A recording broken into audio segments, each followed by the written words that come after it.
Hi guys, and welcome back to the channel Held Dominance. Anthony here. Please remember to like and subscribe, and also click that notification bell if you're enjoying what you're seeing and want to see more. Coming up, the Women's Super League results and reports, and another one caught the COVID bug. So now on to the Women's Super League games, as there was 4 games played during this Super League weekend, Challenge Cup weekend. First of all, we had Warrington playing host to Castleford Tigers on Sunday the 18th of July, and it was a win for Castleford in this case, as they went out eventual winners 48 points to 12. So first half, it was 3 tries to 2 basically for the game, as it came up to half time at 18-8. Warrington went over twice, but tries from Tara Jane Stanley, Georgia Roche and Holly Mae Dodd put the Castleford Tigers in the lead. Stanley converted 3 goals during the first half, and then Castleford kicked on with tries from 3 more further tries from Stanley, 2 more from Dodd completing their hat-trick, and also 1 for Evelyn Vigalu. Stanley had a reasonable day with the boot, as she converted 6 from 9, taking her entire points to 26 for the 28 for the day, and giving the comprehensive win to Castleford. We would normally bring you all the Warrington try scorers, but unfortunately none have been posted on social media, and there was no way to watch the game or listen to it on the radio.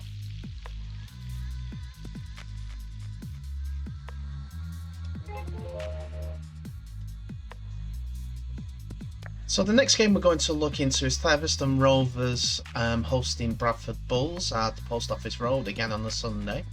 And even though the scores came out at 42 points to 12, with Jess Courtman and Brogan Cherm scoring 2 tries apiece as Rovers completed the win.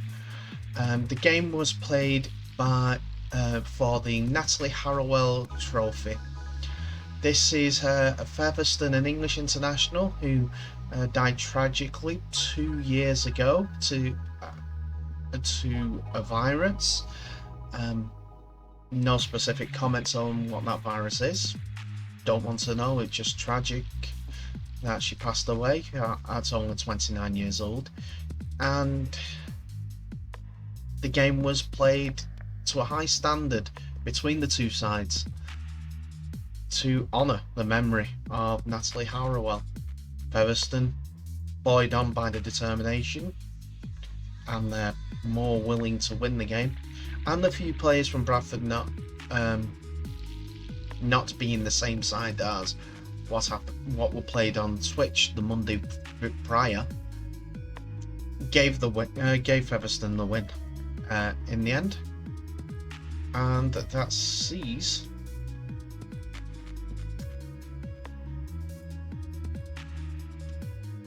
and that's how the game ended. Rovers did leapfrog the Bulls in the league table, so that the Flat Carpers climbed to 6th.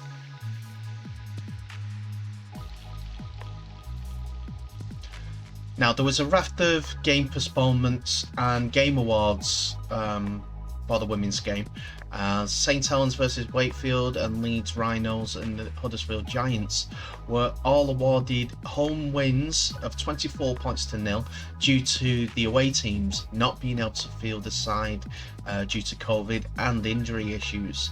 They didn't fall underneath the COVID protocols, with 7 players for a side not testing negative or isolating, or any testing positive or isolating and things like that. So the league have awarded the wins to St Helens and Leeds Rhinos. That's in the north, and Conference. But in the Southern Conference, Cornish Rebels announced that their Super League match between them and the Demons has been cancelled due to COVID-19.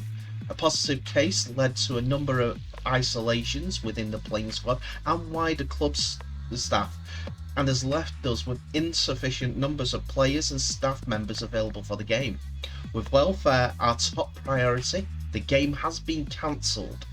Launching this season mid-pandemic and the postponement of lockdown restrictions easing meant that this was always a real risk to clubs, for clubs, and we have seen it happen to all levels of our game, right up to men's Super League. We want to place on record our thanks to everyone at Cardiff Demons Rugby League Football Club, who have been very understanding, and we look forward to the return fixture on July the 31st. The men's... Anyway. So, there was a little bit of information about the men's game, but you can see that on the Cornish Rebels website, on Facebook, and we'll find out when and where that game is going to be replayed, so that we can complete this season, or if it goes to points, percentage points wins.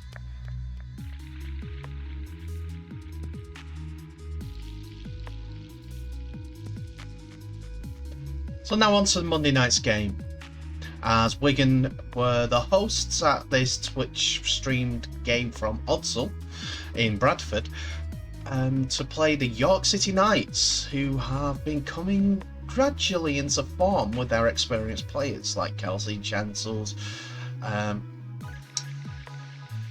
Sinead Peach, and so many others in the side. Names elude me at this moment, so apologies to anyone that I can't think of at this point. It was a grind of a game. Both sides committed to the arm wrestle, apart from the first half where there was quite a few handling errors. There were 3 on the bounce for the Wigan side, and it was a bit bitty from both sides as well. Not to say too much, but Kelsey Gentles went over for the first try of the game after a good break by York. York's Hardy, to be fair, got the game started moving on the offensive foot. She broke into the 20s and some great work, ball in hands, and when Woods would join in a few players without touching the ball. The ball was worked out wide to Gentles, who went in the corner to score. This try was converted by Hardy and Emily Hardy, and that's where we thought the game was going to go for half time. But some great work from Wigan to get up to the other end and tap the line. Saw Georgia Wilson going in on the right corner herself to get the scores at 1 try apiece at half time. Only differential was the conversion by Hardy, as Wigan missed their kick. Again, the arm wrestle was prominent, but the advantage line was in York's favour. Wigan barely got out of their own half during the game. I think there were 2 attacks actually for Wigan in the York 20, which were repelled, and it was all in front of Wigan that the ball was being played. York controlled the game, but few handling errors, few missteps, some good defence by Wigan caused the second half to be only 1 try as well. The try came midway through the second half, where Hardy attacked the line and was tackled just short. And when Sinead Peach kicked for the in goal, a ricochet off a Wigan defender knocked the ball further in goal for Hardy just to drop down onto the ball and put downward pressure before any Wigan players could get anywhere near. Hardy was gracious enough to convert a try to give her 8 points on the night and a 12-4 lead for the game. Big hits throughout from both caused some teeth rattling and some HIA assessments. A couple of times York players went off, they came back on after passing the HIAs, and Hardy completed 44 tackles at one point during the game, was mentioned. One of the points that got through to me for this game is that at one point nearly 2,000 people watched the game. We're watching the game live on Twitch.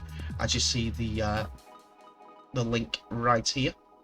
It's on every Monday night, usually starting at 7:30, but due to traffic implications and locations from players coming from, the games can be put back, because last night's game kicked off at 10 past 8 in the evening, UK time.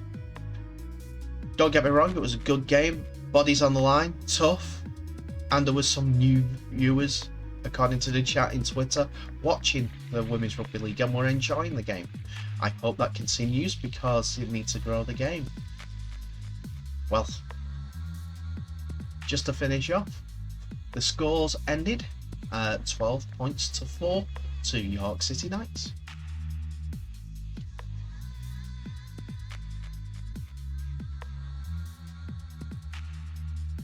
Some unfortunate news for the league game versus Warrington, as this Thursday's game has become the latest fixture of the Betfred Super League to fall victim of the COVID virus.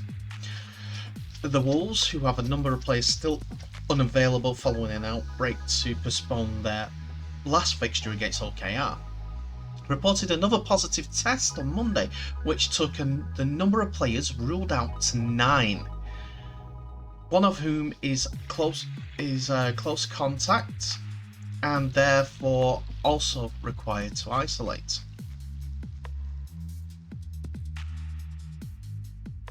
Under the Rugby Football League's coronavirus protocols, the club can apply for a postponement if 7 or more of their 25 best paid players are ruled out as a result of COVID-19. The clubs will liaise with the RFL about a possible rearrangement of the fixture, although it seems unlikely to happen. It takes the number of games called off in the last 7 weeks to 13, including 2 that were cancelled due to clubs being unable to raise the team. On the day of the lockdown, restrictions were lifted and Super League clubs began to prepare to welcome full crowds back for the game. The latest development is a reminder that normality is some way off yet. It further justifies the Rugby Football League's decision to win percentage to determine the league placings in the case of not all fixtures being fulfilled. And as it stands, it still needs to play a minimum of 18 matches for clubs to qualify for the playoffs. OKR, whose derby with Hull FC, who has postponed twice, have so far played only 10 games, even though the clubs have entered the second half of the season. Challenge Cup finalists, Castleford has a clash against Catalan's Dragons on Saturday, which is also in doubt over positive COVID-19 cases in the Tigers camp. The club have reported 3 positive cases, one of them involving a player who's played against St Helens. As a result, all 21 players who travelled on the coach to Wembley, as well as the coaching staff, have been told to isolate until further notice, and the clubs undergo further round of PCR testing on Tuesday. So yeah, it is a sad one that this is happening. But it's the times that we're living, unfortunately. We need to get on board with a percentage of play, but they also have to get the isolations done properly. I think the Monday testing might be too late. It should be done after the games, to be fair. Get it all done, and then on Monday they can report to either isolation or they can report for training. If they get them done after each game, they can get in touch the next day to tell people whether to isolate or not. It'd be quicker. More games might go on for that, or they might be able to do more more tests to make sure that people are not ineligible to play games. For instance, if you play on a Thursday, get tested on the Friday, Saturday, Sunday. It's not that hard, to be fair. It just needs a rota to be done to make sure that that all goes right.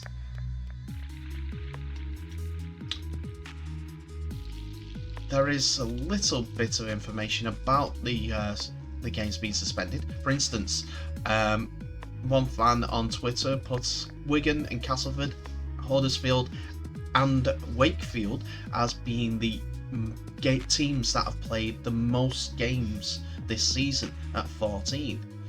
This is followed by Catalan, Warrington, Leeds, Lee and Salford on 13, with St Helens playing 12, but that's because of being involved in other competitions as well, otherwise they'd have 13. Whereas Hull FC and Hull KR, as mentioned, are 11 and 10 games respectively. Something needs to be done about the testing, whether it needs to be done quicker so that people can be isolated or okayed quicker, so that games can go on, or have it blanket. Everyone has them on the exact same day. The league's in charge of it, and then they can tell. Then the league can know who's playing, who's not, and which games can go on and which are not, and make a positive determination whether it's a 24 points to 0 win to the team that can't, that are able to play against a team that can't. They can suspend it for another day. Maybe even push it back 24 hours, for instance, because they can have another test because of isolation. Yes, it will create more games on the day, but I'd rather have rugby league played than not. We'll see what happens. I don't want it to go back to a bubble with no fans and a rugby league bubble where no one can enter.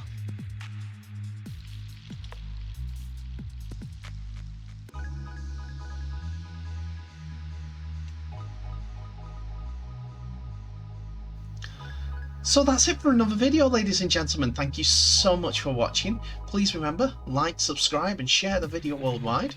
My teaser's just here. Give us the answers in the comments below. And also, give your comments on how the videos are going. I like them myself, but I'm always open to suggestions to improve the format to give you the best content possible. In the meantime, I'll just say, share the video. All the best, stay safe, and I'll catch you in the next video.